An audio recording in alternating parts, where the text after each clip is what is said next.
Some of Gumi's remarks lead us to believe that Muslims in Nigeria have no good intentions, and that he is aware of the true supporters of Boko Haram terrorism. Why we are getting it wrong is because of people like Sheikh Mahmoud Gumi. In a clear case of a war, because he's talking about bloodshed, there has been bloodshed. Nigeria has been a theater of war for almost 2 decades. Possibly it is not affecting him directly because most of the casualties, most of the mass murders is that of Christians. He appears to be a negotiator, but to be very honest with you, he has advocated more for appeasing the terrorists rather than advocating justice for the victims. And I think it's important to us because I believe he's an Islamic cleric. He understands the concept of justice. Let Chinese come, let Russia come and help us. But Americans, those liars. Let's quickly bring this. And you see, this Republican Party, especially now that you have zero evangelical Christians in power, they are anti-Muslims. They have an Islamophobia. And this is so evident. Look at the election in New York City, whereby a Muslim mayor, moderate Muslim, very eloquent, coming out, people want him, and Trump is also threatening that he will cut off funds from New York City just because he's a Muslim. With this Islamophobia, how can I accept Trump to come into this country? He's just coming here to fight Muslims. And so instead of fighting terrorists, the whole Islamic world, the Muslim will just come against America, and it will be, Nigeria will be a theater of war. This is what we are trying to avoid. We go to southern Kaduna, see the destruction there, and see the fight there, trying to pacify, meeting with all of them, gathering them together, bringing peace to them. In fact, southern Kaduna now is peaceful. That's the hotspot. Plateau now is peaceful. Benue is peaceful. So why is Trump prognosing into... Sorry, I'm sorry to interrupt you. You said that Plateau is peaceful, Benue is peaceful. But there have been records of attacks lately. When last did you hear about an attack? When last? So for you, according to you, it's those states are peaceful. Last did you have an attack? Well, last the government is working very well. All right, let me. Kaduna, look, Kaduna Abuja Road used to be the den of kidnapping. Now you can go freely even in the night. Anyway, so things are improving. As things are improving now, this man will just come and try to steer a problem with us even in Nigeria. Anyway, for Plateau State, for instance, sorry to interrupt you. I mean, Riyom, there was an attack recently in Riyom. So, I mean, Yelwata, even though we know that it happened quite, even recently that was in terms of weeks back, I mean, in Benue State. So, I mean, to say that these areas are peaceful, for some Nigerians, they might just feel that, this, of course, might not be, might be a bit out of place. But maybe I should just give you 30 seconds before I bring in my next guest. 30 seconds to respond. That's not being microscopic in our analysis of what is happening in Nigeria. It's microscopic. On the macro level, things are getting better. The government is doing well to pacify all warring factions. What is happening in the Middle Belt is a clash between two clans. Those who claim to be residents and those who claim to be settlers. This is the clash between them, fighting over land. They are not fighting because of religion. All right. Thank you so much. Religion in it. You see, it will widen the scope. And if it widens the scope, Nigerians, Muslims, and Christians started killing themselves. We don't achieve what we want to achieve. All right, Sheikh Gumi, thank you so much. Let me bring into the conversation. Zari Yusuf is the former coordinator of the Middle Belt Patriots. He joins virtually also. Zari, great, of course, having you. Your reaction to some of things that have been said, but I would also direct the same question to you, where, of course, Nigeria has been designated, according to President Trump, a country of particular concern, citing killings targeted at a particular faith. Does this reflect our reality? Well, thank you very much for this opportunity. I'd say to you that, indeed, that reflects the reality in Nigeria. That is a welcome development. And that is not new or unexpected. It's something that is long overdue. To start off, I'd say to you, frankly, what appears to be mischievous in the word of the cleric would be the denial of a Christian genocide. As a matter of fact, I know you would likely have been taken aback when he said Benue is now peaceful, Plateau is peaceful, Southern Kaduna is peaceful. Of course, we understand the notion of peace is relative to a large extent. But going by the history of Nigeria, at least in the last 2 decades, we can very much draw a clear line between what is peaceful and what is not peaceful. You are dealing with a situation where, let me even start with a certain point. How did we get to the CPC list in the first place? It is simply because it is not just because there are attacks on innocent people, innocent civilians who are armless, but it's simply because there is a certain attitude with which the government responds to these attacks. Throughout General Muhammadu Buhari's regime, especially when it was in Benue, there was hardly an attack where the presidency will not give a statement that looks like excusing, the attack, telling the people, cede your land so that, the Fulani would build ranches and all of that. The people have followed this pattern over, you can't argue with a pattern that has proven itself for about 2 decades. This is a clear case of an Islamist militia that is basically targeting Christian communities and sacking them. If it is a matter of land, is it only the Fulani people that have lived in other people's land in the Middle Belt? Do we not have Calabar people? Do we not have Yoruba people? Do we not have people from the south? Do we not have Igbos?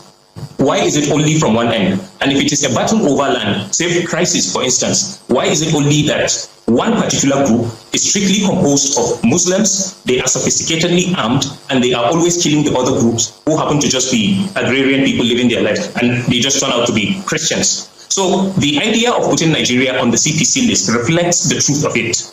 It is not as if somebody woke up in the morning and met a group of people living peacefully and then decided, let me bring in misunderstanding to them. Of course, he has been dismissive of the reality on ground, saying he doesn't want a scenario where Christians and Muslims will start killing each other. There is no such scenario. The only scenario we have are armed Islamic terrorists that have been killing Christians for almost 2 decades. So what exactly are we talking about? And what exactly are we afraid of being put on the CPC list? I remember the statement is that if the government will not take the responsibility of ending these killings, then of course the international community has a legal and a moral responsibility to step in. Wherever there is a genocide, you don't need the permission of the government of that country to end it. All right. It's just that, let's quickly look at our approach in tackling insecurity as a nation. This, of course, has been festering for quite some time. We've seen, and that's years, I'm talking about years here. We've seen different approaches. You've also been very much, involved, particularly when it comes to the issue of banditry and this terrorist. I mean, you've been consistent in a way, talking about dialogue, rehabilitation, and even amnesty for the repentant, terrorists, which I just want to put this to you and ask you, from your perspective and what you've seen and experienced, why does it appear that like we're moving in circles? Before I get to that, what I can see clearly is why do you put the list of Christians killed without a corresponding list of Muslims killed?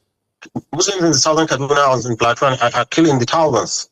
And it's not only the militias they are killing them, even the Air Force have bombarded and killed so many villagers like that.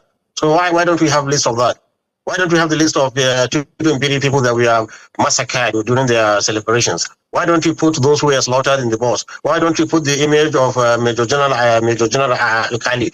So many cases. I think we Muslims, what we need to do now is to bring out to public the names of those who are killed and massacred in the southern, in the Middle Belt region. That is mandatory for us now, so that the string of the information will not take against what is happening. It's 2 people fighting. It's a case of 2-sided fight with both sides having casualty.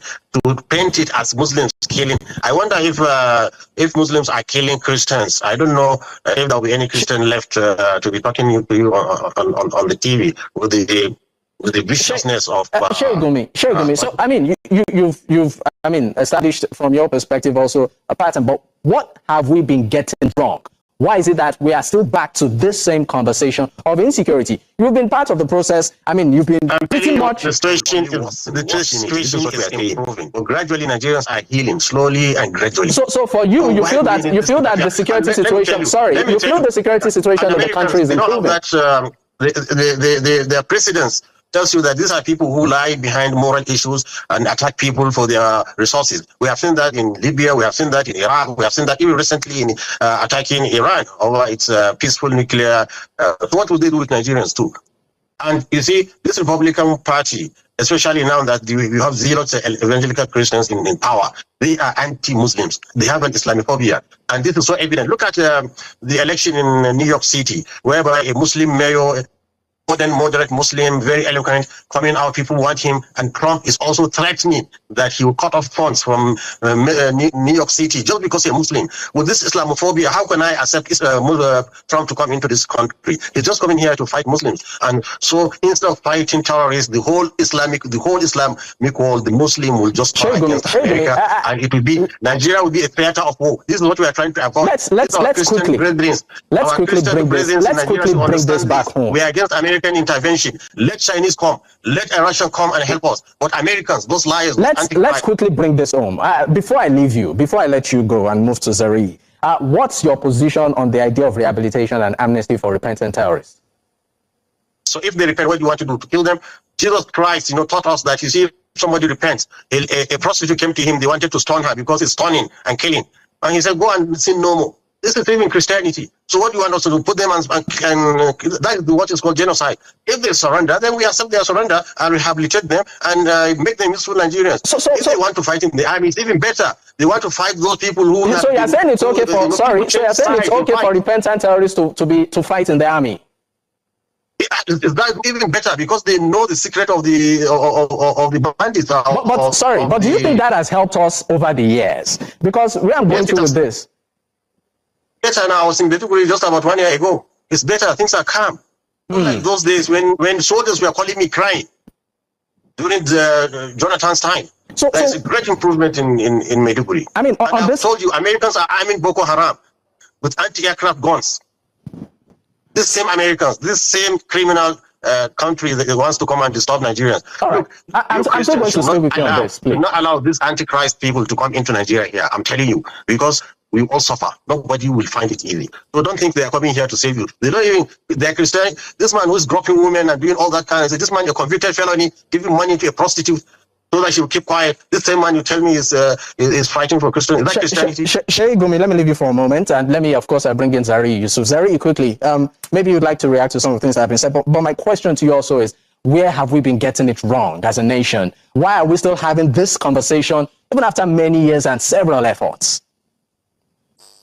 One of the key reasons why we are getting it wrong is because of people like Sheikh Mahmoud Gumi. In a clear case of a war, because he's talking about bloodshed, there has been bloodshed. Nigeria has been a theater of war for almost 2 decades. Possibly it is not affecting him directly because most of the casualties, most of the mass murders is that of Christians. He appears to be a negotiator, but to be very honest with you, he has advocated more for appeasing the terrorists rather than advocating justice for the victims. And I think it's important to us because I believe he's an Islamic cleric. He understands the concept of justice. How do you deal with a scenario of people raping women, people killing soldiers, people decimating homes, people sacking communities, but then the strength of your advocacy is that the government should appease them? Where in the whole world, in the history of any war, whether guerrilla warfare, whether military warfare, have you ever found a situation where there is an active bloodshed going on, and then you believe that appeasing the criminals that are carrying out these genocidal attacks and infusing them into the military will help? From the very beginning, when the notion of amnesty, de-radicalization and integration began, we have never seen a scenario where these repentant terrorists, as they call them repentant, have ever led people to their camps and they were decimated. They have been growing exponentially. They have been acquiring more arms. So that is basically the problem we are having. We are getting it wrong simply because we have managed to create a false narrative.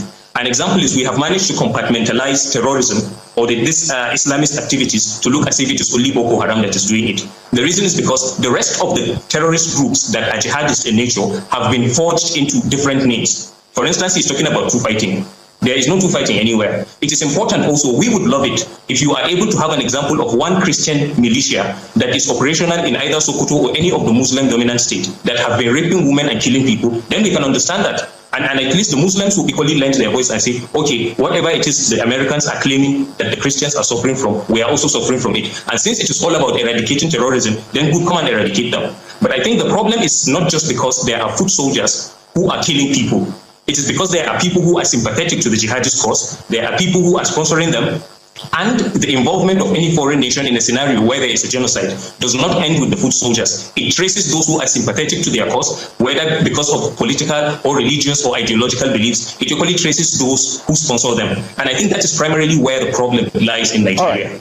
We are not sincere with the war against terrorism. Once it involves, because wherever you go to, we can't force ourselves. Most of the time, you find a lot of Muslims claiming that these people, they are not truly representing Islam and all of that, blah, blah, blah, and all of that. But the truth is that there is an Islamist, well-armed Islamist jihadist group that has been massacring Christians. And what we find, unfortunately, people who should be speaking or condemning this act are busy trying as much as possible to create sympathy for them. You can imagine him saying that killing the terrorists will now amount to genocide. Then what would you tell the people that have been burying there? For instance, just of late in Yelewata, over 250 people were killed. But he describes that not as a genocide. He says